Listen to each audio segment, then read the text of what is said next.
The language learning company Babbel has a new CEO and new challenges as it enters the age of AI. Babbel is known for offering classes with live instructors, giving people a chance to practice their speaking skills.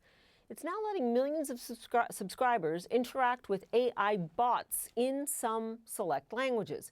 Babbel's new CEO, Tim Allen, says AI will complement its human instructors, not replace them. Tim Allen joins us now, and he is in Berlin.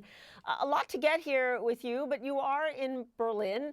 And I do want to talk to you about why you're in Berlin, why you've moved there. And I think you'll agree this is a very challenging business environment right now. What kind of priorities are you setting as you start this new job in a new country? Yeah, thank you for having me, Paula. This is an exciting time for Babbel. I think language learning is one of those markets that's not disruptible. Now, I think a lot of those areas around language learning, such as translation, is disruptible, meaning I think bringing someone to the table, it can be replaced, but you can't replace the human experience of actually belonging at that table. And that's really what language learning is all about. So we look at AI as an accelerant for learner outcomes, not a strategy on its own. And I think that's a really key distinction that we should put out there in the marketplace.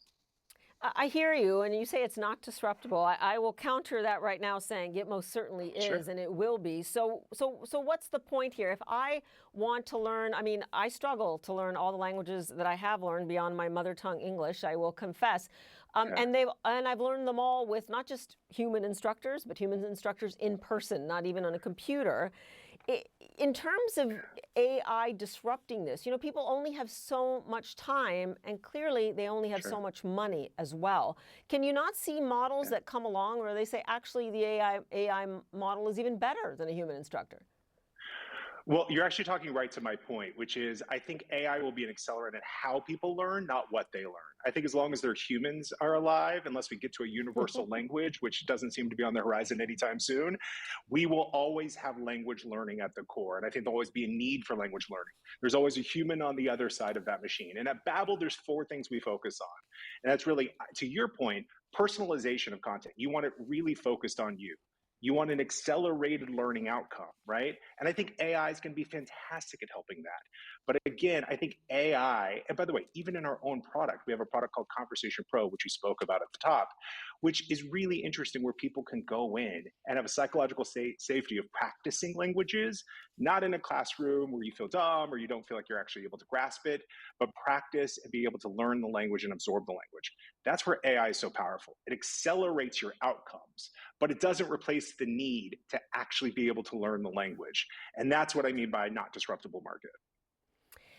I hear you on that, and yet the competitive space for Babbel could get more challenging. I do notice that you guys have some deep discounts right now on subscriptions to your service. Do you worry that even Sure. beyond the competition that you face right now, that any kind of AI model out of China can just kind of throw in a language learning model as they're going? There is so much being done in the scope of AI right now. Sure. I think short of neuro implants and short of any kind of hardware that's going to just be consistently in your ear, language learning is really difficult to disrupt in the language model that you're speaking about, right? The discounts you're speaking of really are is a small percentage of our audience. We of course run discounts like any business in terms of letting people in the door. We want to provide access, and we want to provide access to millions of people, which we already have today. We have millions of subscribers. When I think about China, when I think about the large language models, I think, of course, there's going to be an acceleration. But really, what we're interested in is the new ways of learning. So we're looking to adapt those. We're looking to adopt those. We're looking at the ways that we can actually apply those to our users and be able to do that. It just gets more and more interesting in how people will be able to absorb the language. But I still think at the end of the day, you're going to have a human learning a language, and you're going to have the mechanisms in order to do so. And that's what really Babbel's focused on. And that's what we're really good at. That's been our core. We disrupted the market when we moved it from the old CD-ROMs and the old box learning of language models. We were the first in the market to bring it to web. We also were the first to take it to mobile, and we're going to be the first to accelerate you into AI to get the language itself. All right, Tim Allen, we will be watching with interest because all of us could use new languages, or like me, could use certainly brushing up on most of them, actually, including English. Tim Allen for us from Berlin. Thanks so much. Same here. Appreciate it. Thank you.